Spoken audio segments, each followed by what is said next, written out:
Hi, I'm Elara.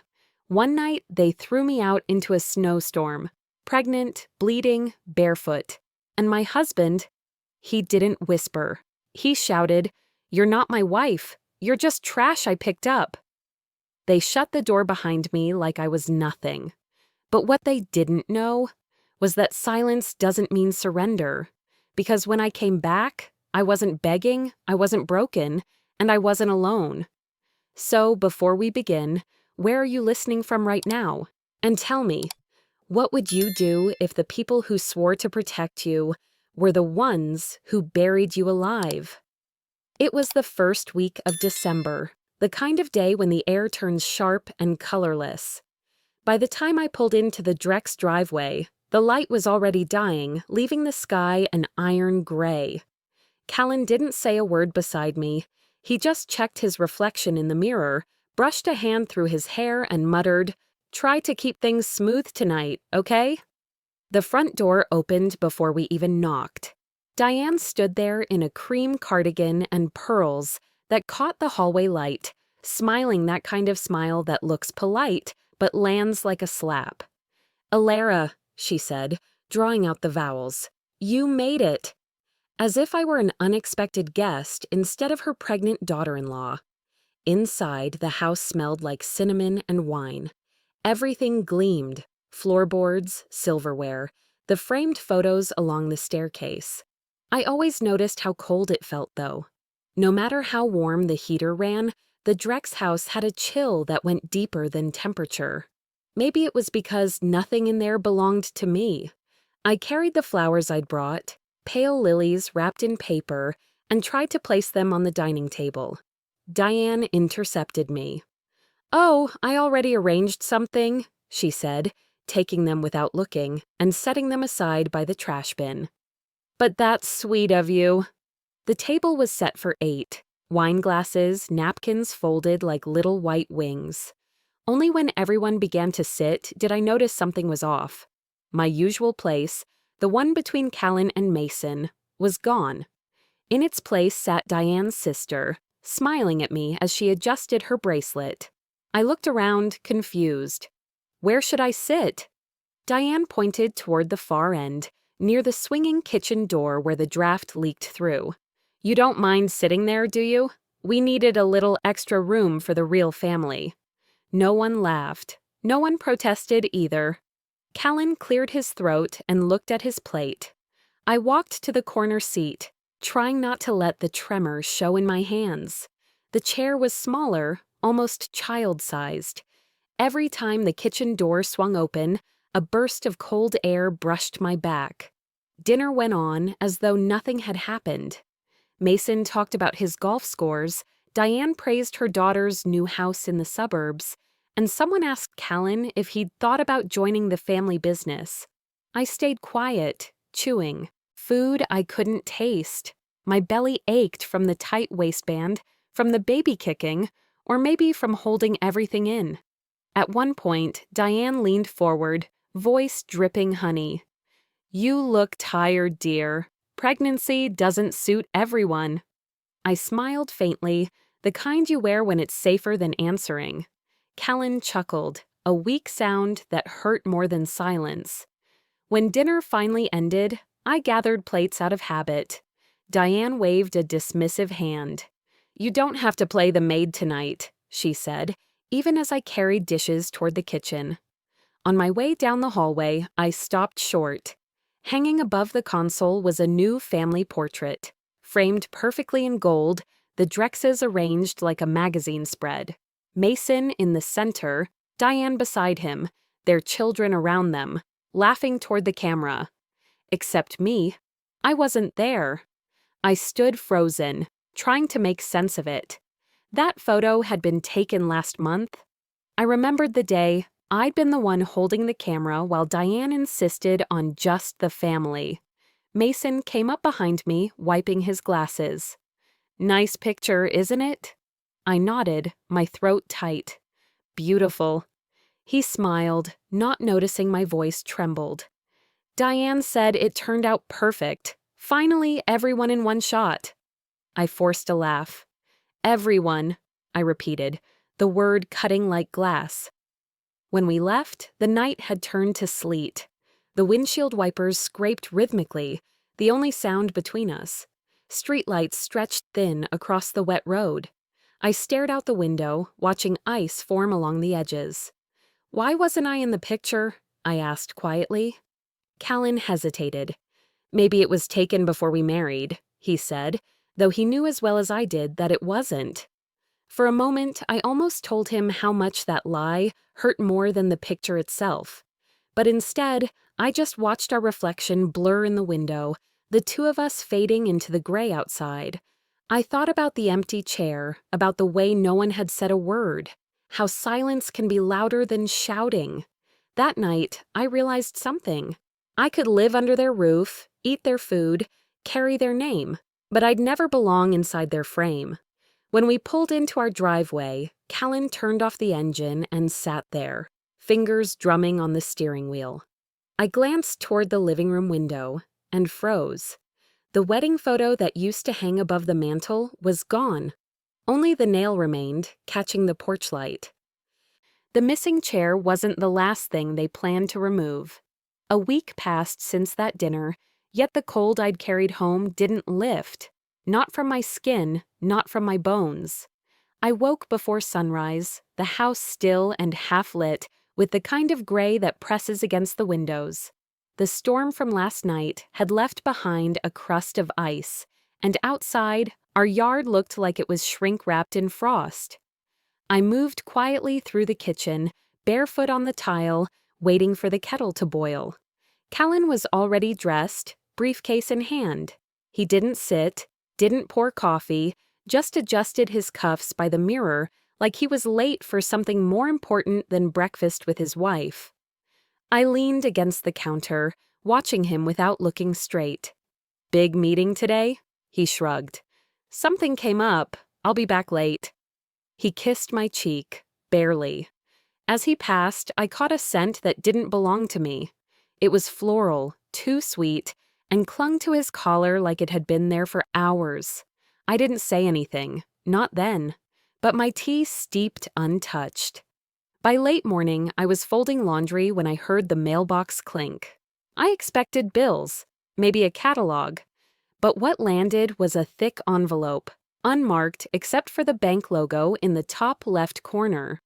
Inside was a document printed on soft ivory paper. Deed transfer confirmation. I read the title again. My pulse picked up. Flipping through the pages, I saw it. Our address. The property we lived in. Only now the listed owners weren't Callan and Elara Drex. It was Callan M. Drex and Diane Drex. My name was nowhere, except at the bottom, a signature in my own handwriting. Almost. It looked just like mine. The curve of the E, the slope of the R, but there was something off, something a stranger might not see. But I did. The tail on the X didn't loop the way I always looped it. The ink didn't bleed in the same way a real pen would. And still, it was there. My name. On a legal form I'd never seen before. My chest tightened. Not from fear of losing the house, but because it meant someone had practiced being me. Long enough to sign my name and expect no one would notice. I sat down hard at the kitchen table, documents spread out in front of me. I checked the email listed at the top. Confirmed via e-signature submission. I opened my inbox. No such email. Not in spam. Not archived. Gone. I checked my phone, fingers numb. I scrolled through old texts and out of reflex, opened the family group chat, Drex Family Circle, where we used to share birthdays, dog photos, jokes, only they laughed at. But it wasn't there. The thread was gone, replaced by a system message, "You are no longer a member of this group." I stared at the screen, blinking, as if I'd read it wrong. But it stayed there, plain and gray. Like I'd been voted out of a club I never really belonged to. Just below it was my last message, from 3 days ago. "Dinner was nice. Thanks. Again." No replies. I locked the phone and caught my own reflection in the screen. My eyes were tired, skin pale, hair limp from sleep. I looked like someone who'd let this happen, but not anymore. By noon, I was downtown. Diane's office sat on the 15th floor of a sleek building with polished floors and silent elevators. The receptionist didn't look up when I asked for her. She just pointed me back. Diane stood behind a desk that looked more like a museum piece than a workspace. Dark wood, brass corners, not a single paper out of place. She looked up slowly, like she'd expected me. "Elara," she said, too calm. "To what do I owe this surprise?" "I got something in the mail," I replied, holding the folder. "It says I transferred the deed to you and Callan." She didn't even blink. "Yes, everything's been handled. You don't need to worry about the house, dear." I stepped closer. "Who signed my name?" She tilted her head, lips stretching into that too smooth smile. "You did." "I didn't. You must have forgotten. Pregnancy brain is a real thing." I didn't speak, just waited. With a sigh, she pulled open a drawer and slid a printed copy toward me. "Here's the e-signature confirmation. It matched your file exactly." I looked down. It was my name, perfect almost, but there it was again, the missing dot above the I in Drex. I never forgot that dot. It was like staring at a fake mirror. You see your face, but nothing behind the eyes. I didn't yell, didn't cry. I just picked up the paper and left. In the elevator down, my hands shook around the folder. People around me chatted softly about lunch, the weather, a dog show happening this weekend, all while I stood there, carrying proof that I'd been erased from my own life. Outside, the sky had turned from gray to white, like even the clouds didn't know where to settle. I sat in my car, key still in the ignition, unable to start it. "They didn't just steal the roof over my head," I whispered to no one. "They stole the proof that I ever lived under it." My phone buzzed. I hoped, it might be Callan asking where I was. Instead, it read, "Callan, Mom said you stopped by. Don't do that again. You're upsetting her." That text broke something quiet inside me, and what broke wouldn't heal the same way again. For 3 days, I moved through the house like a ghost with unfinished business.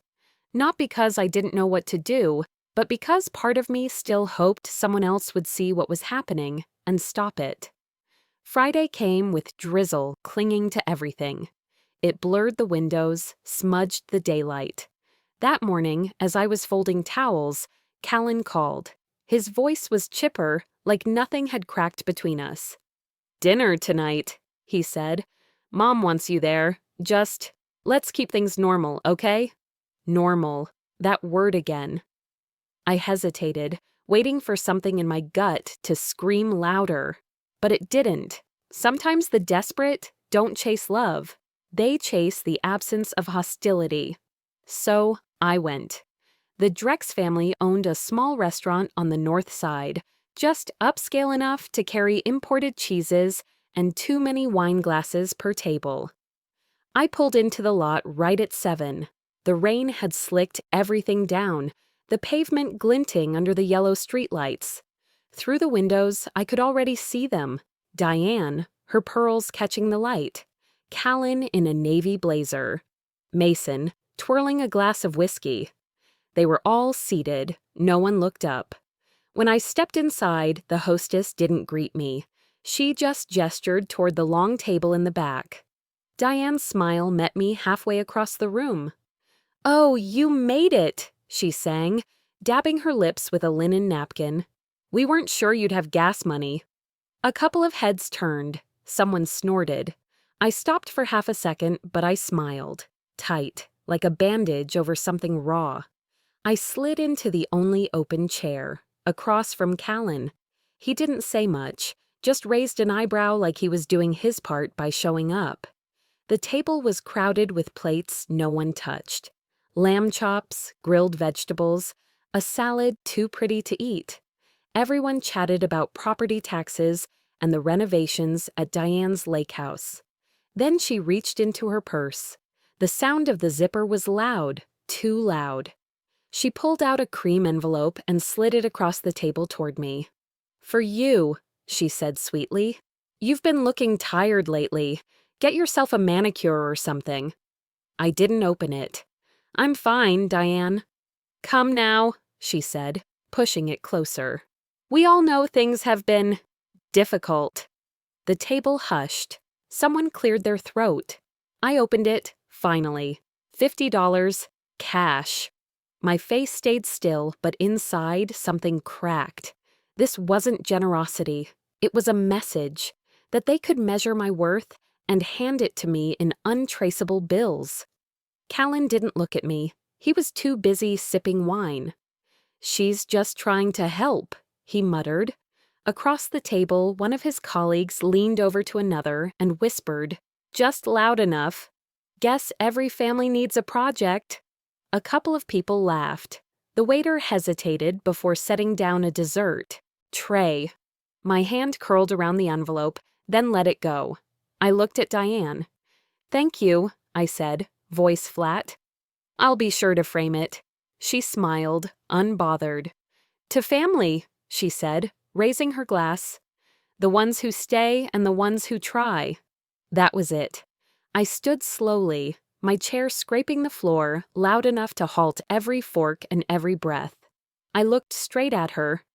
"Keep your money, Diane. You might need it. To buy back your dignity." The table fell silent. I walked out, heels clicking against the tile like punctuation. Outside, the air had turned colder, rain now mixing with lazy snowflakes. I didn't have a coat thick enough, but I barely felt the chill. My phone buzzed in my bag. I pulled it out, thinking maybe, just maybe, it was someone checking if I was okay. But the sender wasn't in my contacts. Just one subject line. "You should know what they've done." The wind outside howled low, dragging leaves along the pavement like whispers no one wanted to hear. I stood just inside the doorway, the phone still in my hand, staring at that one sentence on the screen. "You should know what they've done." 2 nights had passed since Diane had tried to shrink me down to the price of a manicure. I hadn't told anyone what happened at the restaurant, not even my reflection. Now I was alone, again. The house was quiet, the kind of quiet that didn't soothe you. It unsettled you. Cold tea sat untouched on the dining table. A pile of unopened bills lay next to it, the same table where Callan's family used to gather, passing dishes and cutting me out with silver smiles. I pulled out my laptop and plugged it in. The battery had been dying all day, much like my patience. The email had no name, no greeting, no explanation, just a single file. I clicked. It opened slowly, like even the screen knew I wasn't ready. A PDF, dozens of pages, screenshots, emails, text messages. At first, I couldn't process what I was reading. Then it started to make sense. Too much sense. Callan, Diane, Mason. All of them. Conversations with subject lines like timeline for removal and transfer strategy. Line after line scrolled in front of me, words like naive, easy, and doesn't ask questions. One message from Diane stopped my breath. "She's too trusting. Let her sign whatever you put in front of her." I felt my pulse in the back of my throat. My fingers were clenched so tightly on the trackpad, I could feel the heat through the plastic. Then the next file loaded, prenuptial agreement, dated 2 weeks before our wedding, scanned, signed, notarized. Except I never signed a prenup. I remember our wedding day clearly, the scent of my flowers, the pinch in my shoes, the way Callan kissed me like he meant it. There was no prenup. We laughed about it when someone brought it up. "Everything we have is ours," he'd said, wrapping his arms around me like a promise. But here it was, my name, my signature. And just like the house deed, someone had forged me into agreeing to my own erasure. I whispered out loud, not to anyone, but to the still air. They planned this before I even said I do. I stared at that document longer than I should have, long enough for the room to feel smaller. My phone buzzed again. A text. No contact name. You shouldn't have opened that. I pushed back from the table. My chair scraped across the floor, loud against the silence. I walked to the window. Across the street, a car sat idling, headlights on, engine humming. No one moved inside. I turned off the lamp, let the glow of the laptop be the only light left in the room. Was I being watched or warned? I didn't wait to find out. I grabbed a flash drive from the drawer near the printer, copied every file, every screenshot, every line of betrayal. I labeled it insurance, not because I planned to use it right away, but because now I had proof that I wasn't crazy. Then I opened the nursery drawer, the one I hadn't touched since we lost the baby. I laid the flash drive gently inside, next to the tiny shoes I never got to use. They built everything on my silence. Let's see what happens when I stop being quiet. The laptop fan whirred low as I shut the screen. Outside, the porch light across the street flickered twice, once, then again. It used to be the light that welcomed me home. This time, it felt like a warning. By the time morning light crept in through the blinds, something inside me had shifted. I didn't cry. I didn't pace. I didn't even touch the flash drive again. I sat with it, with all of it. The lies, the signatures, the silence they expected me to choke on. And then the invitation came. A white envelope slid under my door like a trick card. Inside, a handwritten note from Diane. Let's clear the air. Family only. Just a conversation to move forward. Below that, in perfect cursive, Friday at 3 p.m. Our home, please be civil. When manipulators ask for peace, they're really asking for submission.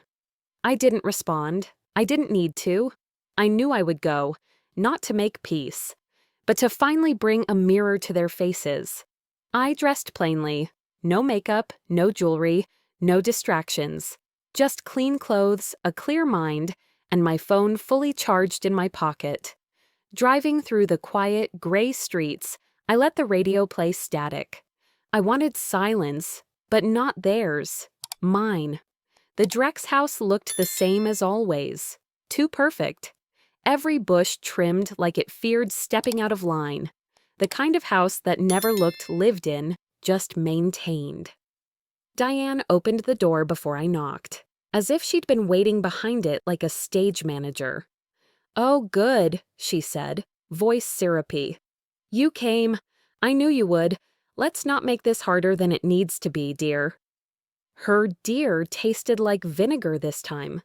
Inside, the dining room was set up like a photo shoot. Glasses gleamed. A pot of coffee steamed untouched. There was no food, just polished control.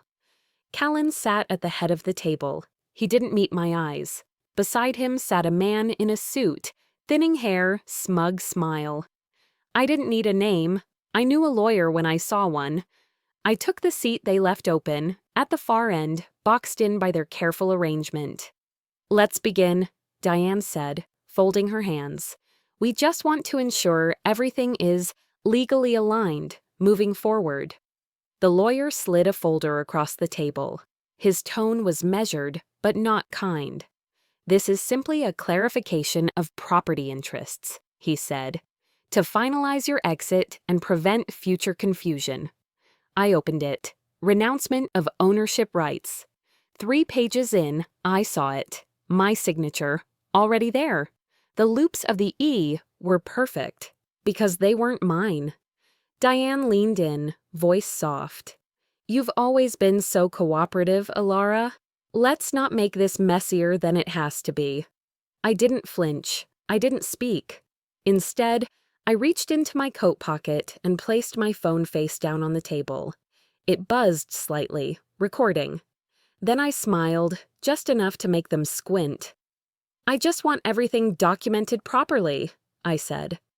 Diane glanced at the phone, but her mask didn't crack. The lawyer kept going, his tone growing more casual, almost bored. He used phrases like amicable resolution and clean financial detachment. I let him talk. Callan sat back, in his chair, arms crossed. Every now and then, he rubbed the side of his jaw like something was itching underneath. I didn't ask him anything. I just listened. Then I asked, quiet and clear, "And what happens if I say no?" Diane's expression sharpened. "You'll walk away with nothing but your last name," she said flatly.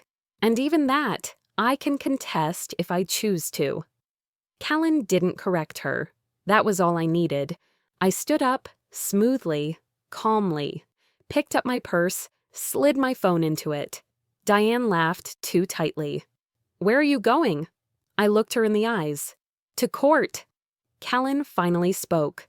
"You won't win." I turned at the doorway. Winning was never the point. And I left. The cold air outside hit my face like a rinse of truth. I didn't walk fast. I didn't run. I let every step feel like mine. In the car, I opened my phone. The recording was clear. Every word saved. But just above it was a new message. No name, no subject line. Just a short text. "If you want proof of what they did to your baby, meet me tomorrow. No police." My breath caught. My hand trembled. Not with fear, but the kind of fury that only comes when you realize the hole they dug wasn't just for your dignity. I parked 2 blocks away, just in case someone was watching. The sky hadn't fully shaken off the night yet. A dull blue-gray morning hung over everything like wet wool. The cafe looked like a ghost of itself. Boarded windows, soot-stained bricks, the faded, closed due to fire damage sign still taped to the door. I knew that sign hadn't stopped anyone who really wanted to get in. I wrapped my coat tighter and stepped through the side entrance, already propped open just enough. Inside, it was colder than outside. Dust hung in the air like ash. I could still picture the booths where I used to sit, sipping cheap coffee and scribbling name ideas for our baby on napkins. Back then, I believed every ordinary day was a stepping stone towards something gentle. Now I was here to exhume a truth I didn't want but couldn't unknow. She was already seated in the far booth, her face half in shadow under a gray coat and scarf. I recognized her eyes first, tired, familiar, heavy with something she hadn't said out loud in years. "Elara?" she asked gently, like she wasn't sure I'd show up. I nodded once. "You sent the file." She pulled back her scarf. "Naomi Clark. I used to be a nurse at St. Agnes, on Dr. Marwell's OB team." My throat tightened. That name, St. Agnes, felt like a scar pressed with a hot finger. Naomi reached into her bag and slid a large manila envelope across the table. "I didn't know how else to reach you. I didn't even know if you'd remember me." "I remember," I said.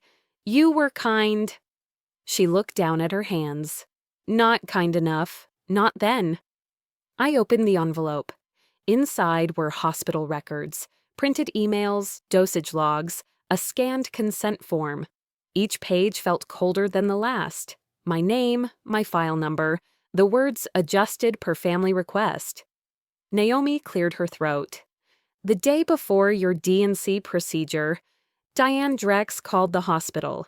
She told us you were emotionally unstable, potentially delusional, and that your medication should be adjusted to avoid escalation. She said it was safer for everyone involved." I stared at the form. "I never gave that permission." "No," she said softly, "but she faxed over a signed consent. We assumed it was yours, until I saw it again, months later. It's not your handwriting." I blinked at the form. The loops, the tail of the "eh." Diane, again. "Callan signed over next of kin privileges to her a month before that," Naomi continued. "She had legal authority to act in your best interest. That's how she got around the checks." "And the miscarriage?" I asked, though I already knew. Naomi looked me straight in the eye. You were on a reduced dosage of anticoagulants for 36 hours before the procedure. It caused internal clotting. You started bleeding before we even wheeled you in. My chest caved in. Not physically, but in that collapsing kind of way when truth erases years of trying to make sense of pain. She didn't just hurt me, I whispered. She killed my child. Naomi shook her head slowly. No, Elara, she erased your child. That way, no one would ever blame Callan. I couldn't speak. Naomi sat quietly, giving me space. I should have come forward earlier. I was scared. Diane has deep ties to that hospital board. I've seen nurses let go for less. But watching you get torn apart by them publicly, I couldn't be quiet anymore. I looked at the envelope again. This is enough to start something. Naomi nodded. I'll testify if I have to. I've kept copies, emails, logs. I'm ready now. I stood, needing air. Outside, the wind hit me like static. Dry leaves scraped across the sidewalk, and somewhere in the distance, a car door slammed. The world felt too loud and too quiet at once. I could still hear the baby's heartbeat monitor from that hospital room playing on a loop in my memory. Soft, steady, then gone. Grief isn't always loud. Sometimes it dies with the door closed and no one notices. This wasn't about the house or even the money. They hadn't just stripped my name off paper, they'd rewritten my history. I turned back into the cafe. Naomi was still seated, hands clasped in front of her like she was bracing for judgment. Can I use this? I asked, holding up the envelope. She nodded once. I hope you do. She's buried too much. Someone has to dig it up. I tucked the papers deep inside my coat. They felt heavier than anything I'd carried out of that house. As I walked back to my car, my phone buzzed in my pocket. A new text, no name attached. They know you met her. By the time I reached my street, the sky had turned the color of wet cement. Clouds hung low like they were holding their breath. My house, my so-called refuge, glowed like a stage set. Every light was on. I killed the engine but didn't get out right away. Just sat there, staring at the glowing windows. Something about it felt performative, artificial. Like they wanted me to see the lights from the road. Guilt never knocks. It breaks in with the spare key you forgot to change. I gripped my phone tight as I stepped out, the cold air slapping my face awake. I crossed the street slowly, every step sinking deeper into something I couldn't name. Fear? Rage? It didn't matter. I was past both. The front door wasn't just unlocked, it was open. Not wide, just enough to say, "Come see what we've done." Inside, the house was a mess. My drawers overturned, files pulled from shelves. The nursery door, always shut, now wide open. I smelled burning paper before I saw them. Diane's voice cut through first. Check the drawers. That nurse must have given her something. She wouldn't go this quiet otherwise. Then Callan, lower but sharper. Mom, this is insane. We don't even know what she has. Let's just...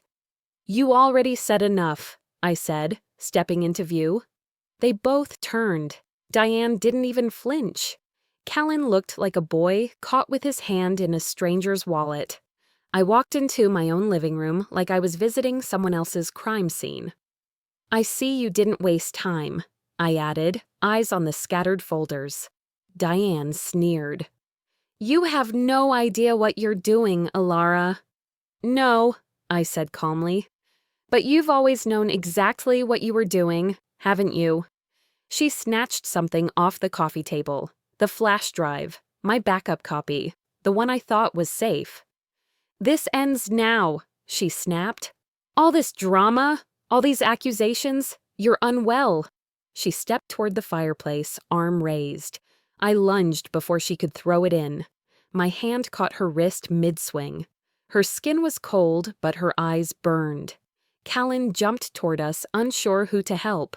Stop, he barked. Just stop it, both of you. His voice cracked. That sound, it wasn't power, it was panic. Diane yanked back from me and stepped closer to the flames. "You're going to destroy this family." "You did that yourself," I said, my voice low and steady. "The moment you decided my body was yours to control." She froze. Callan's eyes darted between us. "What are you talking about?" "You want to know?" I said, pulling my phone from my coat pocket. "Let's all remember this moment." I tapped record. Diane scoffed. "What? You're going to film me now? For what? Sympathy points?" "No," I said. "For evidence." I kept the camera trained on her as she clutched the flash drive like it might burn her hands. "You're nothing without us," she hissed. I tilted my head. "Then why are you so afraid of what I know?" Silence.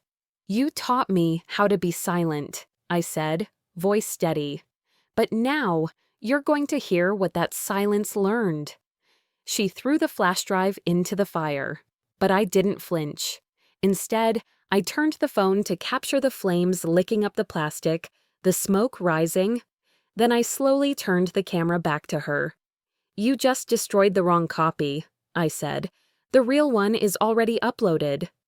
Diane's face cracked for the first time. Just a flicker, but it was enough. Callan slumped into the armchair behind him, burying his face in his hands. "Mom, stop," he whispered. "Please." I looked at him then, really looked. The man who once held my hand in hospital rooms, who stood beside me when we painted a nursery that never got used. He wasn't crying, but he wasn't proud of himself either. Maybe that was something, or maybe it was just too late. I slipped the phone into my pocket and turned to the door. "Where do you think you're going?" Diane spat. I paused. "Out, with the real evidence." "You'll lose everything," she said. "Good," I replied. "That means I'm not dragging anything useless with me." And I walked out. No tears, no yelling. Just the weight of truth finally shifting from my chest to theirs. The air outside felt different, like the wind knew something had shifted. I made it to my car and didn't look back. As I started the engine, the distant sound of sirens floated in from down the block. My phone lit up in my lap. "You think you've won? Check your bank account." They didn't destroy me. They just taught me how to finish the job.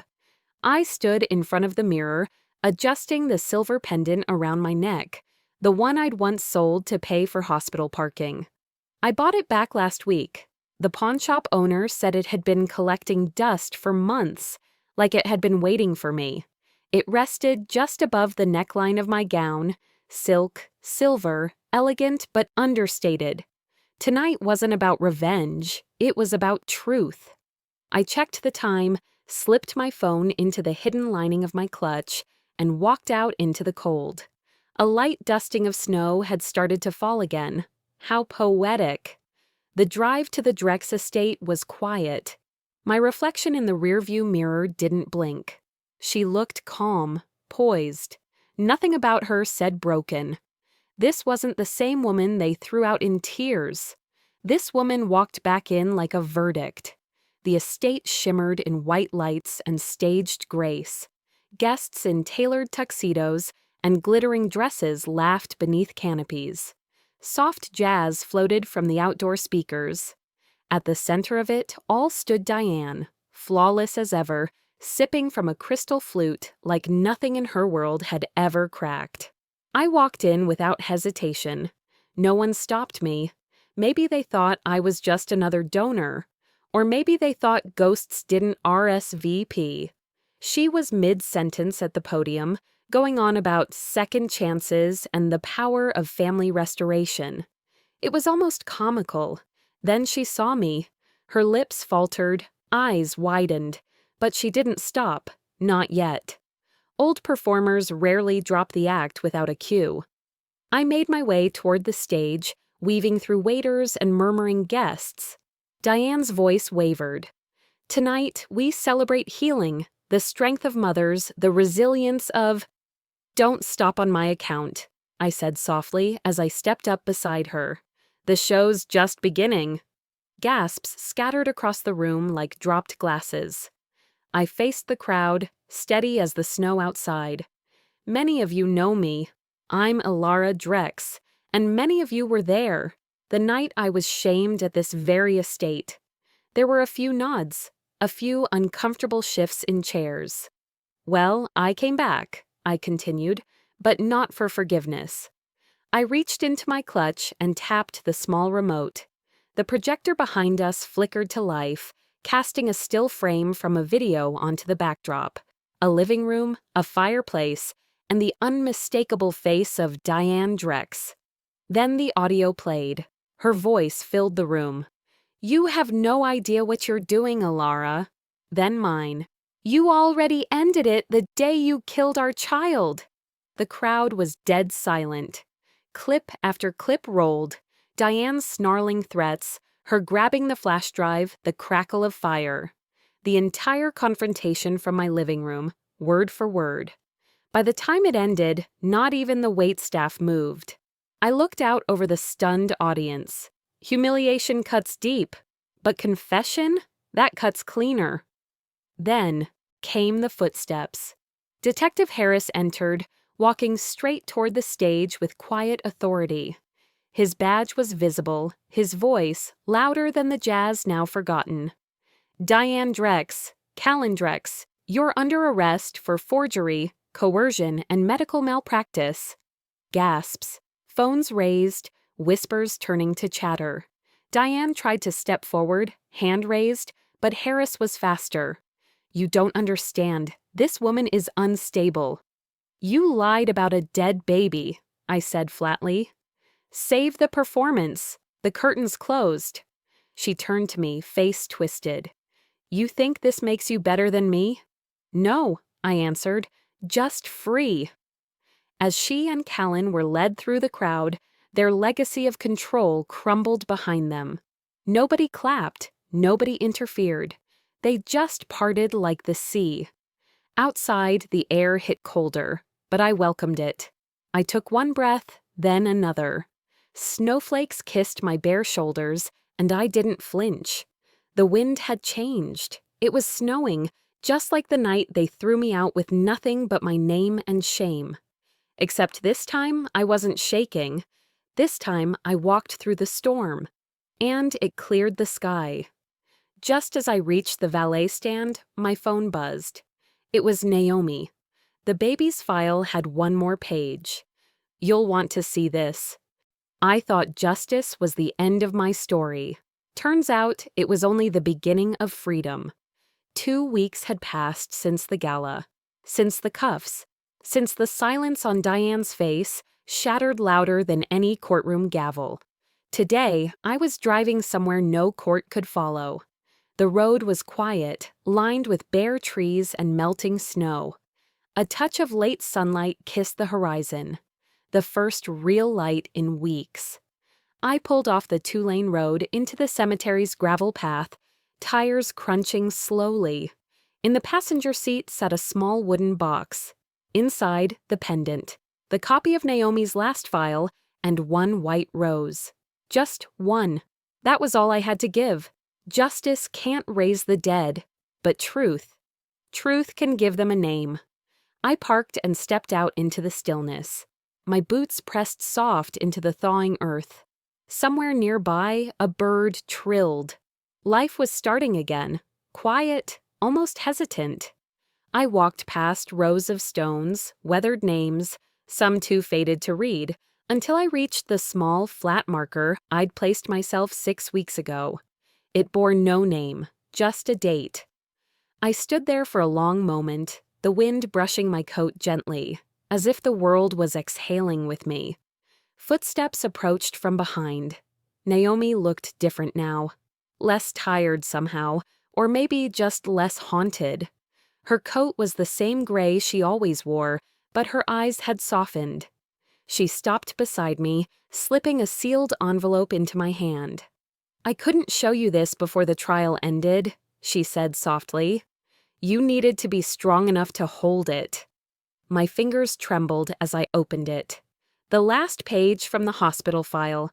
Her handwriting at the top, notes I hadn't seen before. My eyes landed on a single line. Time of life, 3 minutes. And below that, 2 words scrawled in ink so firm it pressed through the paper. Do not resuscitate. Signed, Diane Drex. It was like time folded in on itself. The sky dimmed even though the sun still shone. I felt my knees give slightly, but Naomi steadied me, her hand warm and steady. She was breathing, I whispered. Naomi nodded, barely holding back tears. She was small. She tried. The silence that followed felt deeper than grief, like a truth too wide for words. Naomi looked down at her own gloved hands before speaking again. I broke protocol, she said. Before I left that day, I added something they couldn't delete. She reached into her pocket and unfolded a photocopy of that same page. In the margin, in slanted cursive, Hope Drex. I gave her a name, she said, because every life deserves one. I couldn't hold it in then. My hands covered my face as I wept, not the wild, collapsing grief of loss, but something softer, deeper. I crouched down, pressing the rose gently against the stone, then placed the pendant beside it. Hope, I whispered. That's what she was. That's what I became. Naomi stepped back as I knelt there for a while longer, letting the sun warm my cheeks through my tears. The snow had begun to melt in little rivulets around the stone. Even the ground seemed to sigh. They took your heartbeat, I said under my breath, but they couldn't take your name. I buried the file beneath the marker myself, the soil damp but yielding. The white rose sat on top like a seal, fragile and clean. People think healing is loud, screaming, raging, breaking. But it isn't. It's quiet. It happens in the moments no one sees, when the world finally lets you stop surviving. When I stood up, the sun had fully broken through the clouds. The wind had lost its bite. I turned to Naomi. She didn't speak. She just nodded and began walking back toward her car, letting me have the last few steps alone. I left the cemetery without looking back. As I drove away, the pendant on my chest caught the sunlight, reflecting it across the dash. For the first time, I didn't flinch from my own reflection in the rearview mirror. They left me in the storm, but I walked out carrying something they'll never understand, my own story. Snowflakes began to fall again, light and soft, like petals instead of punishment. And when they opened the door that night, they didn't see revenge. They saw the ghost of their own cruelty, walking free.